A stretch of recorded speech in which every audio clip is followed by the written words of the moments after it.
Buen día, mi nombre es Claudia Guadalupe García Espinosa, estudio el séptimo semestre de la licenciatura de Enfermería y Obstetricia en la Universidad Autónoma del Estado de México y este es un video acerca de paciente crítico con patologías cardiovasculares para mi clínica de enfermería en cuidados intensivos. Paciente en estado crítico con patologías cardiovasculares. El trazo electrocardiográfico se denomina campo magnético a un campo de fuerza constante originado por un electroimán en el que la fuerza siempre se dirige desde el polo norte del electroimán hacia el polo sur. La corriente que se origina en el corazón se puede conectar a través de electrodos de superficie a la cuerda del galvanómetro, con lo cual se crea otro campo de fuerza magnética. Esta fuerza se orienta alrededor del eje longitudinal de la cuerda y sigue una dirección a favor o en contra de las agujas del reloj, vistas desde el extremo inferior de la cuerda, de acuerdo a la dirección del flujo de la corriente en dicha cuerda.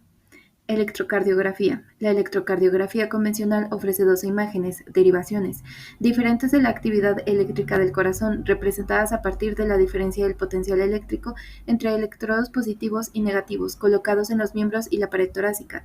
6 de estas derivaciones son verticales, emplean derivaciones frontales 1, 2 y 3, y las derivaciones de los miembros ABR, ABL y ABF.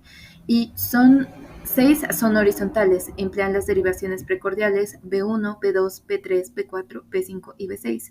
El electrocardiograma de 12 derivaciones resulta fundamental para establecer muchos diagnósticos cardíacos. Sus componentes. El trazado electrocardiográfico se divide en onda P, el intervalo PR, el complejo QRS, el intervalo QT, el segmento ST, la onda T y la onda U. La onda P es la despolarización de las aurículas. El intervalo PR, el intervalo entre el comienzo de la despolarización auricular y la despolarización ventricular. El complejo QRS es la despolarización de los ventrículos y contiene las ondas Q, R y S. El intervalo QT, intervalo entre el comienzo de la despolarización ventricular y el final de la repolarización ventricular. El intervalo RR es el intervalo entre dos complejos QRS. La onda T es la repolarización ventricular, el segmento ST más onda T es la repolarización ventricular y la onda U probablemente después de la despolarización, relajación de los ventrículos. Aquí hay una representación de lo que hace el electrocardiograma.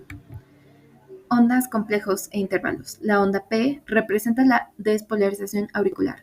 En la mayoría de las derivaciones es ascendente, puede ser bifásica en las derivaciones 2 y B1. El componente inicial representa la actividad de la aurícula derecha y el segundo componente refleja la actividad de la aurícula izquierda. El intervalo PR es el periodo entre el comienzo de la despolarización auricular y la despolarización ventricular. En condiciones normales dura entre 0,10 y 0,20 segundos y su prolongación define el bloqueo auriculoventricular de primer grado. El complejo QRS representa la despolarización ventricular. La onda Q es la deflexión descendente inicial y su duración normal es de menos 0,05 segundos, excepto en B1 y B3, en las cuales cualquier onda Q se considera normal e indica un infarto de miocardio actual o pasado. La onda R es la primera deflexión descendente. Las ondas R más bajas pueden deberse a hipertrofia ventricular. La segunda deflexión ascendente en el complejo QRS se denomina R1. La onda S es la segunda deflexión descendente en presencia de onda Q y la primera deflexión descendente cuando no se encuentra onda Q. En condiciones normales, el complejo QRS dura 0,07 y 0,10 segundos. Un intervalo entre 0,10 y 0,12 segundos representa un bloqueo incompleto de la rama de fascícula de His o un retraso inespecífico de la conducción intraventricular, lo que se define de acuerdo con la morfología del complejo QRS. Un intervalo más o menos 0,12 segundos se considera bloqueo de rama completo o retraso de la conducción intraventricular. El intervalo QT es el periodo entre el comienzo de la despolarización ventricular y el final de la repolarización ventricular. El intervalo QT debe corregirse en función de la frecuencia cardíaca. El segmento ST representa la despolarización completa del miocardio ventricular. En condiciones normales es horizontal y se ubica a lo largo de la línea basal de los intervalos PR. El segmento ST puede haber elevación debido a repolarización temprana, hipertrofia ventricular izquierda, isquemia e infarto de miocardio, aneurisma ventricular izquierdo, pericarditis, hiperpotasemia, hipotermia, embolia pulmonar. Y la depresión del segmento se puede deber a hipopotasemia, digoxina, isquemia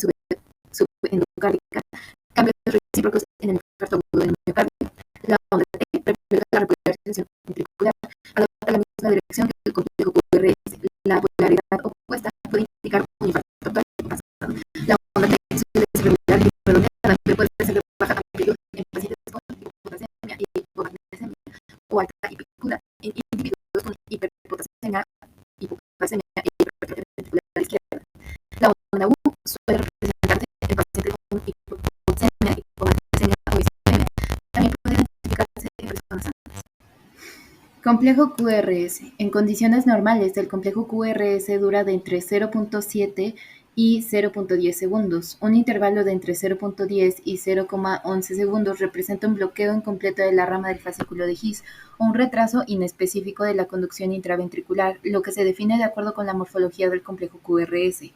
Un intervalo mayor, menor, a 0,12 segundos se considera bloqueo de rama completo o retraso de la conducción intraventricular. El intervalo QT es el periodo entre el comienzo de la despolarización ventricular y el final de la repolarización ventricular. El intervalo QT debe corregirse en función de la frecuencia cardíaca. El segmento ST representa la despolarización completa del miocardio ventricular.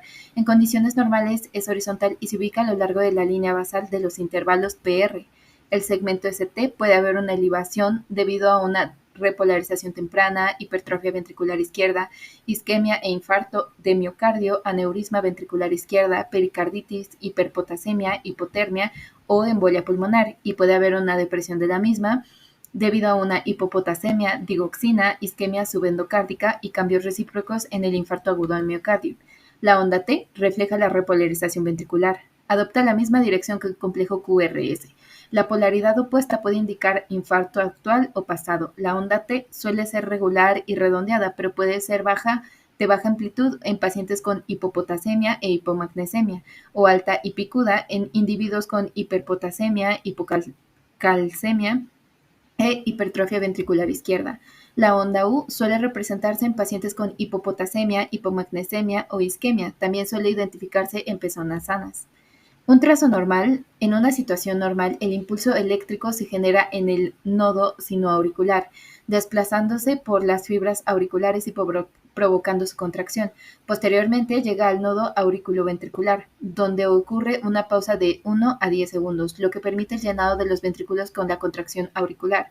Tras esta pausa, el impulso eléctrico del nodo auriculoventricular se traslada por el haz de His y las ramas derecha e izquierda del mismo, atravesando las fibras de Purkinje y las células miocárdicas de los ventrículos, provocando la contracción simultánea de los ventrículos. Toma de electrocardiograma. Su objetivo es detectar oportunamente las condiciones clínicas cardiológicas, detectar desequilibrios en el metabolismo electrolítico, detectar trastornos del ritmo y de la conducción, controlar procesos terapéuticos en padecimientos cardiovasculares. Para la realización necesitamos un electrocardiógrafo, que es un dispositivo para obtener un diagrama de los potenciales eléctricos asociados con las contracciones del corazón. También papel electrocardiográfico, que es un papel milimétrico con cuadrícula de 0.5 centímetros por lado, que corresponde en sentido vertical a 0.5 milivoltios y en sentido horizontal a 0.20 segundos y corre a 25 milímetros por segundo. Los electrodos o piezas terminales. Estos ponen en contacto al conductor convencional con otro medio de transmisión. Conforme a la aplicación que requiera de corta o larga duración, presentan soportes de paño suave, plástico microperforado, espuma, plástico transparente o plomo, con o sin gel. Los cables de los electrodos se identifican con RA por sus siglas en inglés right arm, brazo derecho, LA, left arm, brazo izquierdo, C, precordial, RL, right leg, pierna derecha, LL, left leg, pierna izquierda. Ubicación de los electrodos. Para los electrodos periféricos, estos son 4 y van colocados en las extremidades del paciente distales a los hombros y a las caderas, no necesariamente en las muñecas y los tobillos. Los bipolares, D1 registra actividad eléctrica entre el brazo derecho y brazo izquierdo, D2 registra la actividad entre el brazo derecho y la pierna izquierda, D3 registra la actividad entre la pierna izquierda y el brazo izquierdo. Los electrodos precordiales son 6 y van colocados en la región precordial. B1 en el cuarto espacio intercostal en el borde derecho del esternón, en el cuarto espacio intercostal en el borde izquierdo del esternón va B2, B3 a la mitad de distancia entre los electrodos B2 y B4, B4 en el quinto espacio intercostal en la línea medio clavicular lina que baja perpendicularmente desde el punto medio de la clavícula. B5 en la misma línea horizontal que el electrodo B4, pero en la línea axilar anterior, línea que baja perpendicularmente desde el punto medio entre el centro de la clavícula y su extremo lateral. B6 en la misma línea horizontal que los electrodos B4 y B5, pero en la línea medio axilar, línea que baja perpendicularmente desde el centro de la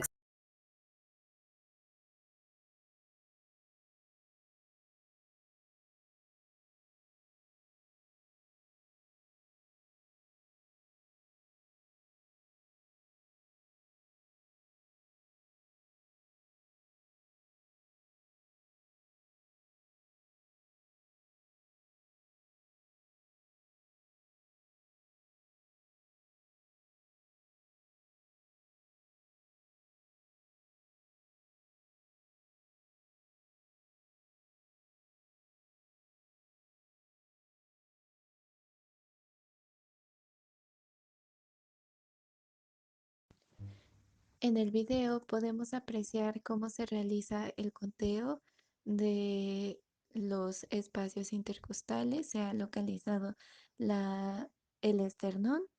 Colocamos primero el electrodo B1.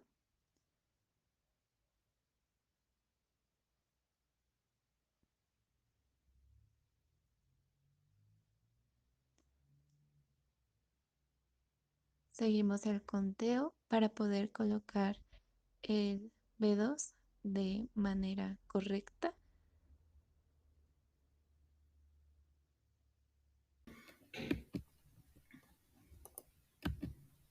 Monitorización no invasiva. En esta no se traspasa ninguna barrera para obtener datos significativos del paciente. Se utiliza un monitor de signos vitales que puede ayudar a tener un registro preciso de presión arterial, frecuencia cardíaca, temperatura del cuerpo, frecuencia de respiración y también saturación de oxígeno. La presión arterial va a valorar la sístole y la diástole. En la unidad de cuidados intensivos también valora la presión arterial media, o PAM, que mide la perfusión de los órganos blancos, y su valor ideal es de 70 a 10 milímetros de mercurio. Para calcular su fórmula es dos presiones de diástole entre una presión diástole, todo esto entre 3. La frecuencia cardíaca. El monitor debe reflejar un ritmo sinusal, es el ritmo cardíaco normal, y debe ser entre 60 y 100 latidos por minuto.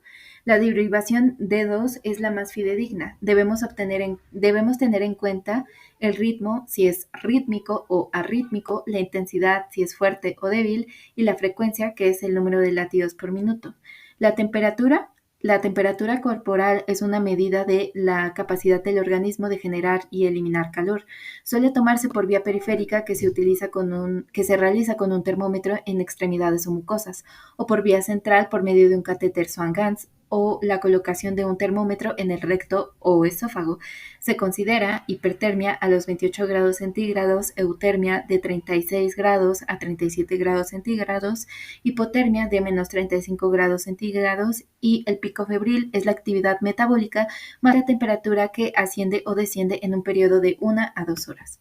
La frecuencia respiratoria. El monitor refleja el número de respiraciones que realiza el paciente, que idealmente se debe de tener de 12 a 20 respiraciones por minuto. Se debe evaluar el ritmo y la profundidad. La profundidad en mujeres, la respiración va a ser abdominal, y en hombres es torácica. La saturación de oxígeno es la medida de cantidad de oxígeno disponible en la sangre. Debe arrojar idealmente de un 95 a un 100%, y ahí se puede observar una curva de saturación de oxígeno. Monitorización hemodinámica invasiva. Constituye una herramienta ampliamente utilizada en los pacientes críticos, que permite obtener información acerca de fisiopatología circulatoria, lo cual ayuda a realizar el diagnóstico y guiar la terapéutica en situaciones de inestabilidad hemodinámica. Las técnicas son el catéter venoso central y el catéter arterial pulmonar o Swan-Ganz. Para la monitorización se necesita una vía arterial en la área cubital, radial, pedial o femoral, la cual se lleva a cabo por medio de un ultrasonido. Es necesario también un transductor, el cual traduce impulsos de las ondas a un monitor. Se conecta al monitor y con un punto de aproximación llamado eje flebostático se da la pauta para la medición y el lugar preciso para la interpretación de resultados. Este se va a colocar en el cuarto espacio intercostal, línea medioaxilar derecha. El catéter venoso central es un dispositivo utilizado para sacar muestras de sangre, administración de medicamentos, así como líquidos intravenosos, fármacos o transfusiones de sangre. Existen de 2, 5 o hasta 9 lúmenes. Se posiciona hasta la aurícula derecha. Su objetivo es dar acceso directo a una vena de grueso calibre para realizar aportes parenterales. Las vías de abordaje son la yugular interna, la subclavia, la femoral, la basílica y la vena cefálica. Se indica en situaciones de necesidad de un acceso central, nutrición parenteral total, quimioterapia, hemodiálisis, transfusiones, pacientes sometidos a trasplante, venas periféricas en malas condiciones y administración de medicamentos, como lo son los electrolitos. Contraindicaciones: alteraciones importantes en la coagulación, aterosclerosis, paciente con poco tiempo de hospitalización o con estudios de gabinete. El catéter venoso central por tiempo de estancia. Puede ser de estancia corta, que dura menos de 72 horas, estancia media, de 1 a 4 semanas, estancia larga, de 3 semanas a 5 meses. El catéter Swan-Ganz nos va a permitir monitorizar parámetros hemodinámicos fundamentales para el control del paciente crítico, presión en diferentes cavidades y grandes vasos, cálculo de gasto cardíaco, medida de la temperatura central y la saturación venosa mixta, administración de fármacos y la extracción de muestras de sangre. Es un catéter semirrígido radio-opaco cuya longitud oscila entre los 40 y los 110 centímetros, señalizado cada 10 centímetros. El catéter puede estar recubierto de material o sustancia que reduzca la trombogénesis y el riesgo de colonización bacteriana. Las luces del catéter Swan-Ganz. La distal va a terminar en la punta del catéter. Esta se utiliza para medir la presión de enclavamiento, inflando el globo y de la arteria pulmonar con el globo desinflado. Proximal, que termina aproximadamente a 30 centímetros de la punta del catéter y se usa para inyectar el bolus térmico y para medir presión venosa central. Neumática, para el inflado del balón de baja presión, la cual se encuentra a unos 2 centímetros del final del catéter y tiene una capacidad de 0,8 y 1,5 milímetros, según modelos, o en su extremo externo presenta una válvula que permite bloquear la entrada o salida del aire. Suele tener una jeringuilla de 1,5 centímetros incorporada. Termistor. A 4 centímetros del final, el catéter presenta un sensor de temperatura para la evaluación del gasto cardíaco. Su extremo externo presenta una conexión que permite adaptarse a un monitor. Sus usos. Se va a usar para la monitorización de la función cardiovascular en pacientes en estado crítico y valorar la respuesta al tratamiento médico. Con los datos derivados de las mediciones pueden evaluarse las funciones ventriculares izquierda y derecha y lograr un diagnóstico diferencial de los edemas pulmonares cardiogénicos y no cardiogénicos. Se utiliza para la monitorización de la presión venosa central, de presión arterial pulmonar y de enclavamiento de la arteria pulmonar. Mide el gasto cardíaco mediante la termodilución para extracción o monitorización continua de la saturación de oxígeno venosa mixta, cálculo de valores hemodinámicos avanzados a partir de presiones pulmonares y del gasto cardíaco, medición de la temperatura central, extracción de muestras sanguíneas, electroestimulación cardíaca secuencial en el caso de que lleve un electrocatéter incorporado, administración de fármacos vasoactivos, inotrópicos, antiarrítmicos, por una vía central cuya ubicación se conoce de manera exacta. Dicha infusión debe realizarse por el lumen destinado exclusivamente a infusión, proximal o medio según el tipo del catéter, de modo que no se produzcan interferencias con las mediciones ni emboladas o paros en la administración del fármaco.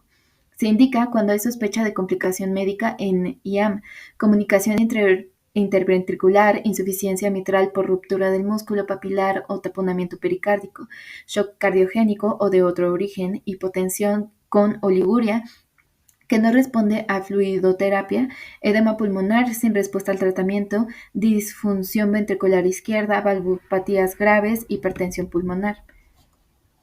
El médico canaliza la vena cava superior vía subclavia yugular interna, yugular externa con el catéter introductor utilizando la técnica de Schlesinger. El paciente debe contener la respiración en el momento de la punción. En el caso de ventilación mecánica se desconecta durante unos instantes para reducir el riesgo de punción pleural accidental. Mientras tanto, la enfermera conecta las llaves de 3 pasos al catéter proximal y distal del Swan-Ganz y purga ambos cuidadosamente. Hinchar el balón hasta comprobar su funcionamiento y deshincharlo después.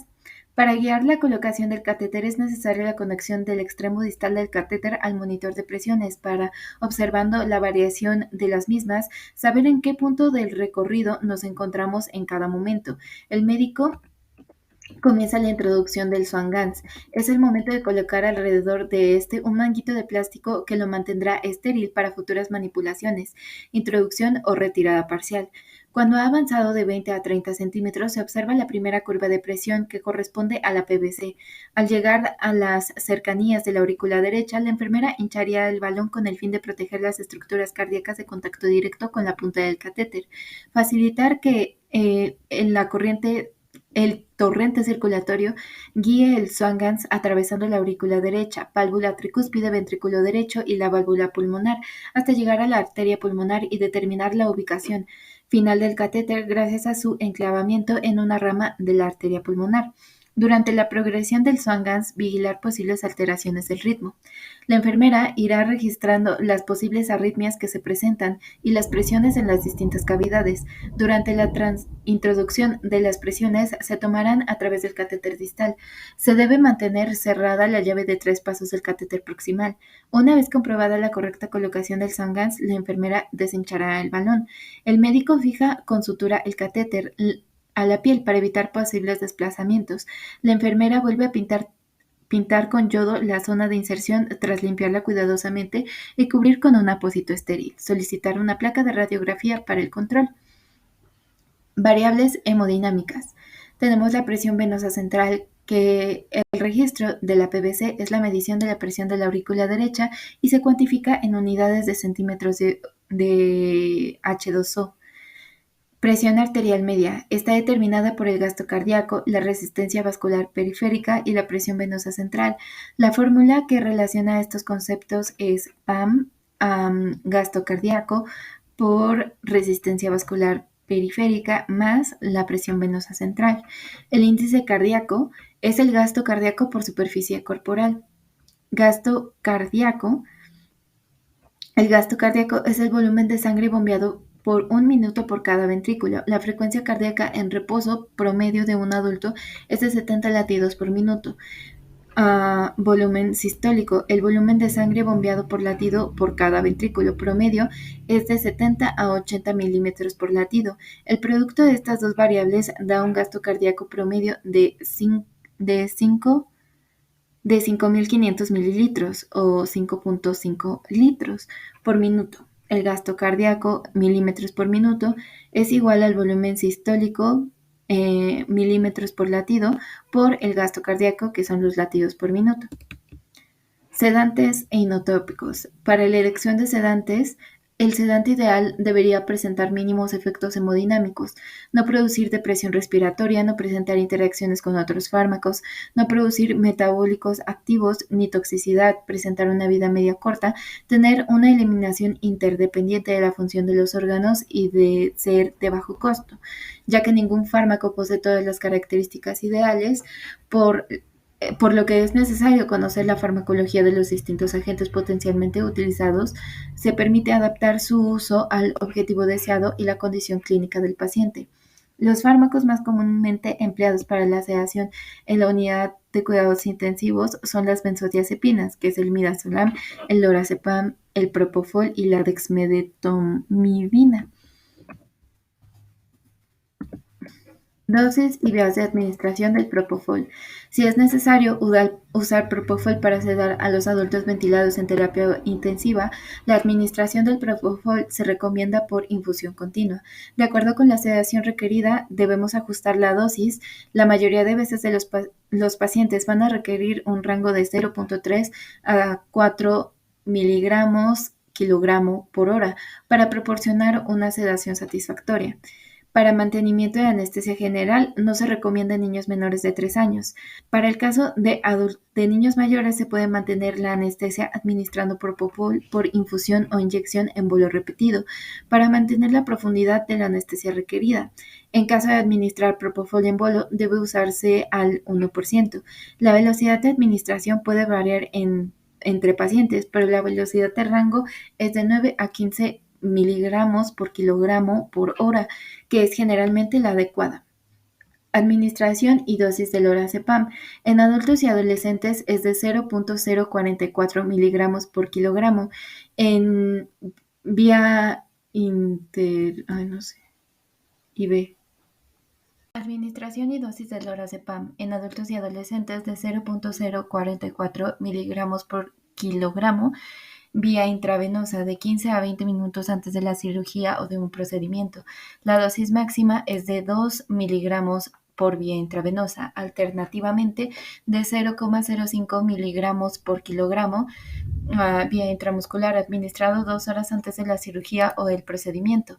La dosis máxima es de 4 miligramos por vía intramuscular. Para medicamento de sedación en pacientes ventilados mecánicamente para aliviar la agitación y o ansiedad, administración intravenosa, o sea, una dosis intermitente, adultos y adolescentes con ventilación mecánica de 0.044 miligramos por kilogramo, por ejemplo, 4.2 miligramos, y B cada 2 o 4 horas, según sea necesario. Sin embargo, la dosis requerida es muy variable y debe ajustarse al grado deseado de la sedación. Una sola dosis no debe exceder de 4 miligramos IV. Niños mecánicamente ventilados de 0.05 miligramos kilogramo IV, rango 0,02-0,1 miligramos por kilogramo cada 4 a 8 horas. Las dosis únicas no deben exceder de 4 miligramos por vía intravenosa. En adultos, intravenosa continua en infusión. Adultos y adolescentes con ventilación mecánica, el rango de dosis habitual es de 2.5 a 8 miligramos por hora, 0.01 y 0.1 miligramo kilogramo por hora. A dosis requerida es muy variable y se debe ajustar con el grado deseado de sedación. Generalmente se requiere una dosis de carga, es decir, de 2 a 4 miligramos IV. Administración y dosis del midazolam. El midazolam es un potente sedante que requiere ajuste de la dosis y administración lenta. Se recomienda encarecidamente adaptar la dosis para obtener sin problemas el grado deseado de sedación según las necesidades clínicas, el estado físico, la edad y los fármacos concomitantes. Para indicación de sedación consciente IV, su dosis es inicial de 2 a 2.5 miligramos, dosis de ajuste de 1 miligramo, dosis inicial de 2,5 a 2,5 miligramos. Esto en adultos menores de 60 años. Para premedicación de la anestesia, vía intramuscular 0,07 a 0,1 miligramo por kilogramo. E inducción de la anestesia vía intravenosa de 0,15 a 0,2 miligramos por kilogramo, 0.3 a 0,35 miligramos por kilogramo, esto cuando no hay premedicación. En adultos mayores o igual a 60 años debilitados con enfermedades crónicas, la sedación consciente por vía intravenosa, su dosis inicial será de 0,5 a 1 miligramo, su dosis de ajuste de 0,5 a 1 miligramo y su dosis inicial de menos de 3.5 miligramos. Para premedicación de la anestesia vía intramuscular de 0.025 a 0.5 miligramos por kilogramo. Para inducción de anestesia vía intravenosa va a ser 0,1 a 0,2 miligramos por kilogramo. De 0,15 a 0,3 miligramos por kilogramo cuando no hay premedicación. Indicaciones para la dexmedetomidina. Sedación de corta duración, menos de 72 horas, pacientes posquirúrgicos con necesidades previstas de ventilación mecánica de pocas horas, pacientes posquirúrgicos con necesidades previstas de ventilación mecánica de más de 12 horas, pacientes con necesidad de ventilación mecánica de corta duración por patología mecánica o traumatológica, sedación de larga duración, pacientes con necesidad de sedación prevista de más de 3 días, pero que por su patología no requieren un nivel de analgesia profunda, sedación secuencial, pacientes que desarrollan tolerancia a los sedantes o fracaso terapéutico de la sedación, control de agitación y cuadros de abstinencia asociados a tóxicos, prevención del delirio en el paciente crítico, delirio y ventilación no invasiva. Fármacos inotrópicos. Los inotrópicos son de uso común en la unidad de cuidados intensivos de cualquier hospital, dadas sus indicaciones en situaciones de alto riesgo vital como el shock cardiogénico, el shock séptico, el embolismo pulmonar. Vasopresores e inotrópicos. Un vasopresor es un fármaco que causa el aumento en la presión arterial. 6 fármacos vasopresores están disponibles y se utilizan con éxito para aumentar la presión arterial, para revertir la insuficiencia circulatoria en cuidados intensivos. Noradrenalina. Su efecto alfa es vasoconstrictor, aumenta la presión arterial. Mayor efecto sobre la PAM que la adrenalina, disminuye el flujo cutáneo, renal hepático y muscular. Y su efecto beta es un inotrópico positivo. La dosis debe ser de 0,05 a 0,5 microgramo por kilogramo por minuto. Sus indicaciones son para el shock distributivo con resistencia vascular baja y una hipotensión severa. Dopamina es un fármaco potente que debe ser diluido antes de administrarlo al paciente. No se debe agregar clorhidrato de dopamina al bicarbonato de sodio para inyección u otras soluciones IV alcalinas, debido a que el fármaco se inactiva en soluciones alcalinas.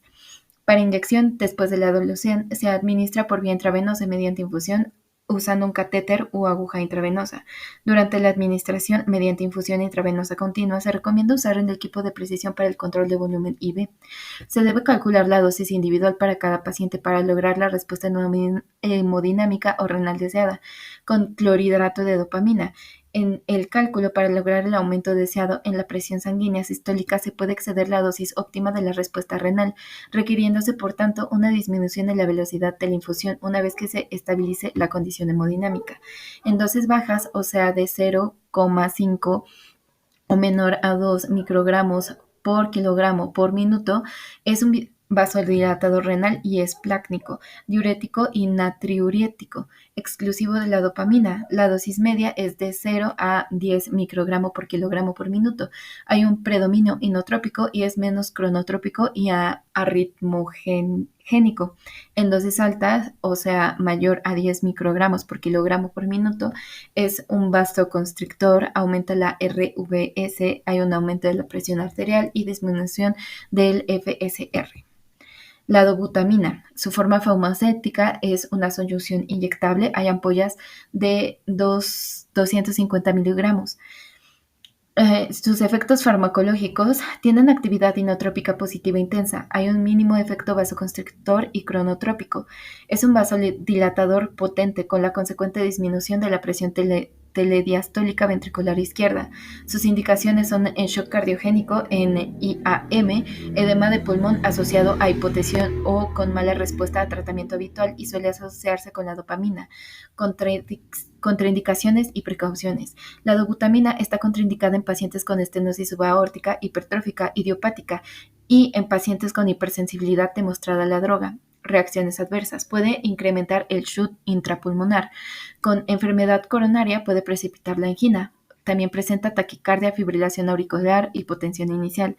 Se diluye en 2 ampollas, 500 miligramos en 250 unidades de SSF y se inicia la perfusión continua con una velocidad de 0 a 10 mililitros por hora, ajustado según la respuesta de 25 a 30 mililitros por hora, para unos rangos de dosis de 2 a 15 mililitros por kilogramo por hora. Puede presentarse hipotensión arterial. Adrenalina. Es una solución inyectable. Hay ampollas de 1 miligramo a 1 mililitro. Sus efectos farmacológicos hemodinámicos son que aumenta la frecuencia y la contractilidad miocárdica. A dosis bajas produce vasodilatación, a dosis más altas incrementa la resistencia vascular sistémica. Se indica para parada cardiorrespiratoria, shock anafiláctico. En dilución a dosis bajas se puede utilizar en BAV de tercer grado como paso previo a implante de marcapasos. Contraindicaciones y precauciones. En pacientes con shock, al mejorar la presión y perfusión, aumenta el flujo renal y el gasto urinario. La presión parcial de oxígeno puede disminuir por alteración de la relación ventilación-perfusión e incremento del SHUT intrapulmonar. Reacciones adversas. Puede causar ansiedad, náusea, vómito, temblor, taquicardia sinusal, taquiarritmias supra o ventriculares, vasoconstrictor y disminución de la función renal. En parada cardiorrespiratoria, se debe administrar en bolo de 1 miligramo por 1 mililitro IV, según las normas de protocolo parada cardiorrespiratoria. En bloqueo AB completo, diluir una ampolla 1 miligramo 1 mililitro en 250 unidades de SSF e iniciar infusión continua de 15 a 60 mililitros por hora en shock anafiláctico de 0,5 a 1 miligramo SC. Noradrenalina. Su forma farmacéutica es una solución inyectable, ampollas de 4 miligramos y 4 mililitros y de 1 miligramo por mililitro. Sus efectos farmacológicos producen considerable elevación de la resistencia periférica. El flujo renal es plácnico y hepático disminuye, pero el coronario puede aumentar por incremento de la presión de perfusión. Se indica en shock principalmente de origen distributivo o asociado a bajas resistencias vasculares periféricas. Puede causar reacciones adversas similares a la adrenalina, pero en menor grado. Por su amplia vasoconstricción visceral y periférica de dosis dependiente puede producir isquemia visceral. Se debe diluir 10 miligramos en 100 unidades de SG al 5 por solución glucosada al 5% e iniciar la perfusión continua a 3 a 10 mililitros por hora hasta 50 mililitros por hora, o sea, infundir 0,05 a 0,5 microgramos por kilogramo por minuto. Digoxina. Hay comprimidos de 0,25 miligramos Por inyección intravenosa hay ampollas de 0,25 miligramos. Para inyección en bolo lento es de 2 a 3 minutos o diluida en 10 unidades de suero salino en 30 minutos. Se indica en control de la frecuencia cardíaca en fibrilación auricular, especialmente asociada a la insuficiencia cardíaca. No se ha demostrado su mejoría en la supervivencia de la insuficiencia cardíaca crónica. Sus contraindicaciones son miocardiopatía hipertrófica obstructiva, síndrome de Wolff-Parkinson-White u otras vías accesorias, sobre todo si se acompaña de fibrilación auricular, bloqueo cardíaco completo intermitente, bloqueo auriculoventricular de segundo o tercer grado. Precauciones. Se debe tener precaución en infarto de miocardio reciente, síndrome de seno enfermo, enfermedad pulmonar grave, enfermedad tiroidea, edad avanzada. En edad avanzada hay que reducir la dosis. Alteración renal, hay que evitar la hipocaliemia. Hay que evitar la administración intravenosa rápida porque puede causar náusea y riesgo de arritmias y la gestación y lactancia. En efectos adversos habitualmente asociados a una dosis excesiva incluyen la anorexia, náuseas, vómito, diarrea, dolor abdominal, alteraciones visuales, cefalea, fatiga, somnolencia, confusión, delirio, alucinaciones, depresión, arritmias, bloqueo cardíaco, raramente erupción, isquemia intestinal, ginecomastia con el uso a largo plazo. Se ha descrito trombocitopenia. Digitación rápida. 3 primeras dosis de una ampolla 0,25 miligramos cada 8 horas en bolo lento o diluida en 100 unidades de suero salino IV y continuar con una ampolla IV o un comprimido vía oral cada 24 horas ajustado según frecuencia cardíaca. Digitalización lenta, una ampolla IV o un comprimido vía oral cada 24 horas ajustado según respuesta. Reanimación cardiopulmonar. La reanimación cardiopulmonar o RCP es una respuesta organizada y secuencial del paro cardíaco e incluye el reconocimiento de la ausencia de respiración y circulación, apoyo vital básico con compresiones torácicas y respiraciones de rescate, soporte vital cardíaco avanzado con control definitivo de la vía aérea y el ritmo. Tratamiento post-reanimación. Aquí es una asistencia de emergencia a paro cardíaco. El paciente colapsa con presunto paro cardíaco. Si no responde, debemos activar el sistema de respuesta de emergencia, buscar un desfibrilador, pero no retrasar la RCP. Hay que examinar en busca de pulso y respiraciones, inspeccionar, auscultar, palpar. En ausencia de respiraciones de pulso, debemos iniciar la RCP. En ausencia de respiraciones, pero con pulso, debemos administrar ventilación de rescate de 10 a 12 ventilaciones por minuto, una vez cada 5 a 2 segundos. Al iniciar la RCP debemos asegurar la vía aérea, administrar 2 ventilaciones lentas de 1 segundo y realizar 30 ventilaciones torácicas. Hay que agregar monitor y desfibrilación cuando estén disponibles. Debemos evaluar el ritmo. Si hay una fibrilación ventricular o una taquicardia ventricular, necesitamos intentar una desfibrilación o un choque. Sin fibrilación ventricular o taquicardia ventricular, o sea, una sistolia o ASP, debemos administrar RCP durante 2 minutos. Si no hay fibrilación ventricular o taquicardia ventricular, también podemos administrar adrenalina a 1 miligramo IV o vía oral cada 2 a 5 minutos. Si aplicamos RCP durante 2 minutos y hay una fibrilación ventricular y taquicardia ventricular, la adrenalina se debe administrar de 1 miligramo IV cada 2 a 5 minutos. Debemos considerar la amiodarona de 300 miligramos IV. Se puede administrar una segunda dosis de 150 miligramos. Compresión torácica. En el paro cardíaco presenciado, la compresión torácica se debe hacer sin interrupción hasta que la desfibrilación esté disponible. Las compresiones torácicas no deben interrumpirse por más de 10 segundos, por ejemplo, para la intubación, la colocación del catéter venoso central, intravenoso o el transporte. Un ciclo de compresión consiste de 50 de compresión y 50 de relajación. Durante la fase de relajación es importante permitir que su tórax recupere por completo su volumen original. La profundidad de las compresiones torácicas recomendada en adultos oscila de 5 a 6 centímetros. Vía aérea y respiración. La apertura de la vía aérea es la segunda prioridad después de comenzar las compresiones torácicas. En el caso del paro cardíaco, con asfixia se comienza con una respiración de rescate boca a boca o con una ventilación con mascarilla AMBU. Si aparece la distensión abdominal, vuelve a controlarse la permeabilidad de la vía aérea y se reduce la cantidad de aire enviado en las respiraciones de rescate. La intubación nasogástrica para aliviar la distensión abdominal se pospone para conseguir el equipo de aspiración, ya que durante la colocación puede producirse una regurgitación con aspiración del contenido gástrico. Si existe una distensión gástrica marcada que interfiere con la ventilación, no puede corregirse con métodos anteriores. Se coloca al paciente de costado, se comprime el epigastrio y se libera la vía aérea. Reanimación cardiopulmonar y respiración asistida para adultos.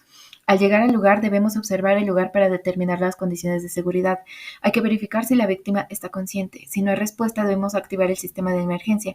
Llamar al 1111 inmediatamente. Si el adulto está boca abajo, debemos voltearlo y acostarlo boca arriba. Debe estar tendido sobre una superficie plana y firme. Observar si está respirando, si hay señales de vida. Observemos el pecho para ver si hay algún movimiento normal. Observemos durante no más de 10 segundos para saber si hay señales de vida y si está respirando. Si no hay respiraciones ni señales de vida, es necesario aplicar la RCP. Comencemos con la reanimación cardiopulmonar. Coloquemos en la parte de la mano cerca de la muñeca en el centro del pecho del adulto y coloquemos la otra mano por encima de la misma. Con los codos sin doblar y los brazos extendidos debemos inclinarse sobre el adulto y comprimir el pecho 2 pulgadas hacia abajo 30 veces. Después de comprimir 30 veces, hagamos respiración de boca a boca inclinando la cabeza hacia atrás, levantando la barbilla o el mentón, apretando la nariz con los dedos. Debemos soplar 2 veces suave y lentamente. El pecho debe elevarse cada vez que se sople. Continuar sin 30 compresiones y 2 respiraciones, 30 compresiones y 2 respiraciones. Continuar con la reanimación cardiopulmonar hasta que otro rescatista lo reemplace o hasta que haya señales de vida o que llegue la ayuda. Actuación del equipo de enfermería en la parada cardiorrespiratoria. En todo caso de paro cardiorrespiratorio se necesita reconocer la PCR inmediatamente, activar el sistema de alerta hospitalario, dar inicio inmediato al soporte vital básico o inmediato. Reconocimiento de PCR. Se debe valorar el nivel de conciencia, comprobar la respuesta de la víctima y valorar la ausencia de respiración o respiración ineficaz. Activar el sistema de alerta. Activar el sistema de alerta establecido en cada hospital para movilizar y dirigir el equipo de SVA al lugar de la PCR, transmitiendo el mensaje parada cardiorrespiratoria y la localización. Verificar la correcta recepción del mismo y regresar con el paciente para realizar maniobras de SVB para que llegue la ayuda. Si hay varios profesionales, el más entrenado comienza el SVB, mientras el otro llama al equipo de reanimación y lleva el carro de parada y el desfibrilador. La persona que detecta la parada cardiorrespiratoria debe memorizar para después registrar la hora y el minuto del momento en el que ha sido detectada. El tiempo sobre la detección y el inicio del soporte vital básico no debe esperar 1 minuto. Si está indicado, llevar a cabo la desfibrilación tan rápidamente como sea posible, antes de 3 minutos. El profesional que detecta la parada cardiorrespiratoria inicia el mensaje cardíaco externo con una frecuencia de 100 compresiones por minuto, alternándolo con 2 ventilaciones a razón de 32. El segundo profesional debe, después de activar la alarma hospitalaria de paro cardiorrespiratorio, llevar el carro de parada y el desfibrilador disponible, poner en marcha el cronómetro y permanecer en el lugar durante todo momento para apoyar en RCP. Registrar los siguientes tiempos: tiempo desde detección de la inconsciencia hasta el inicio de las maniobras de soporte vital básico, tiempo desde la inconsciencia hasta la primera desfibrilación. En todo caso, se debe seguir el algoritmo de soporte vital básico inmediato. Vital básico.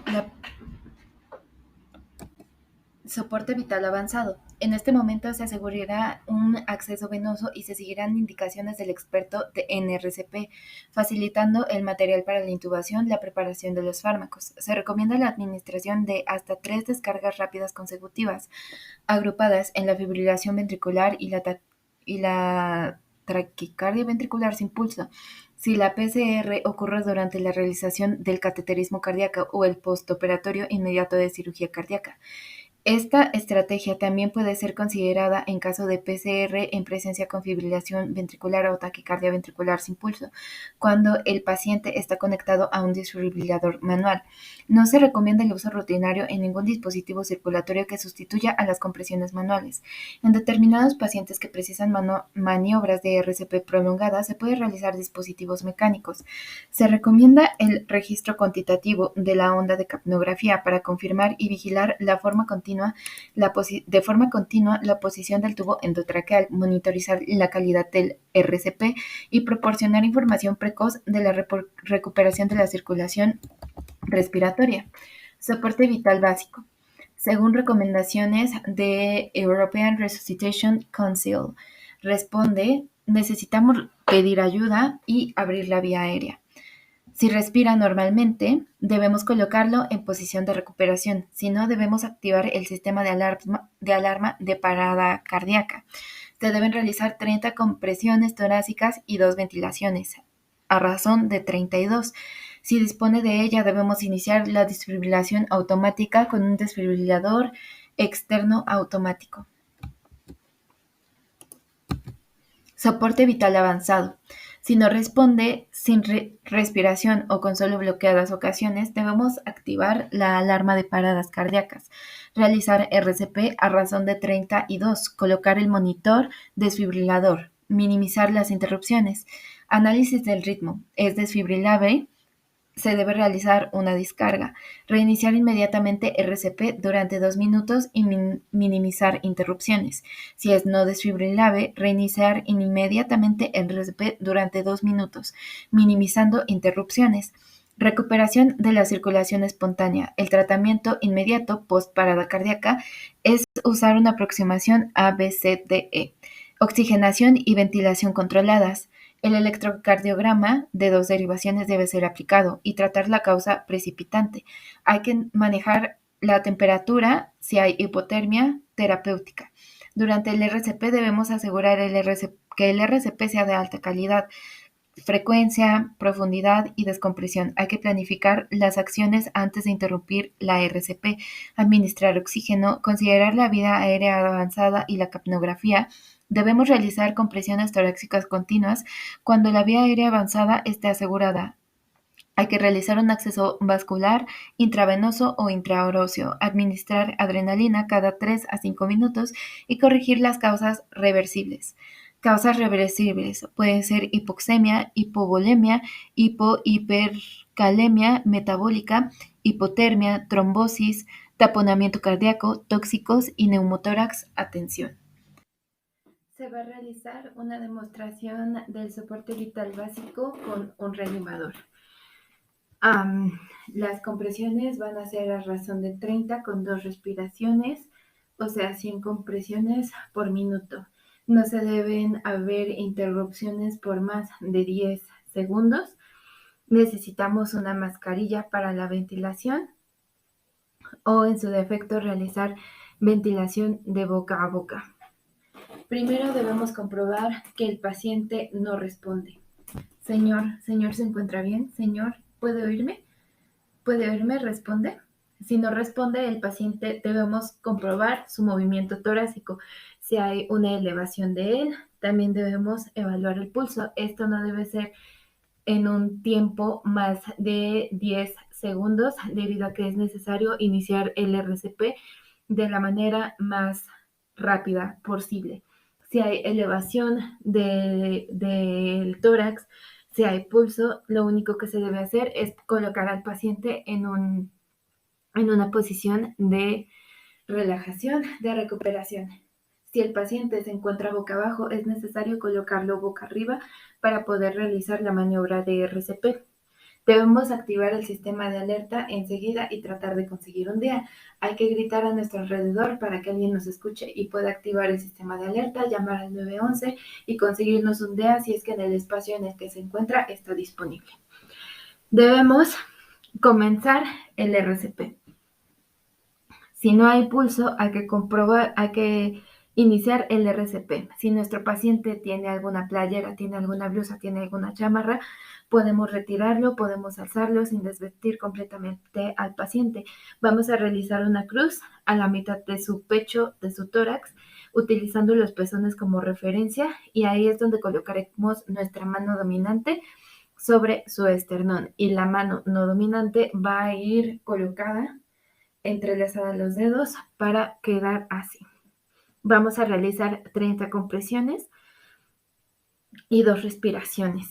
Las compresiones deben ser de al menos 2 pulgadas en adultos y debemos dejar que el tórax se expanda nuevamente. 1, 2, 3, 4, 5, 6, 7, 8, 9, 10, 11, 12, 13, 14, 15, 16, 17, 18, 19, 20, 21, 22, 23, 24, 25, 26, 27, 28, 29 y 30. Ahora va a haber 2 respiraciones de 1 segundo cada una. Para las respiraciones, si tenemos mascarilla, debemos realizar una C con nuestra mano, colocar la mascarilla y nuestra palma sobre el tabique de nuestro paciente. Debemos colocar el pulgar sobre la barbilla o en la parte inferior de la mascarilla para poder fijarla mejor. Y con estos 2 dedos vamos a realizar una extensión del mentón y de la mandíbula para poder así abrir su vía aérea y realizar 2 respiraciones de 1 segundo cada una, viendo la elevación del tórax del mismo modo. 1 y 2. Y seguimos con las compresiones torácicas. 1, 2, 3, 4, 5, 6, 7. Conclusiones. Al estar en un área de cuidados intensivos como profesionales de salud, debemos tener en cuenta todas las intervenciones que son necesarias para poder atender a un paciente con alteraciones cardiológicas, ya que este tipo de padecimientos son muy peligrosos para el paciente y pueden evolucionar para mal de manera rápida e intensa. Es deber de enfermería evitar que estas patologías empeoren, y eso lo logra con sus acciones.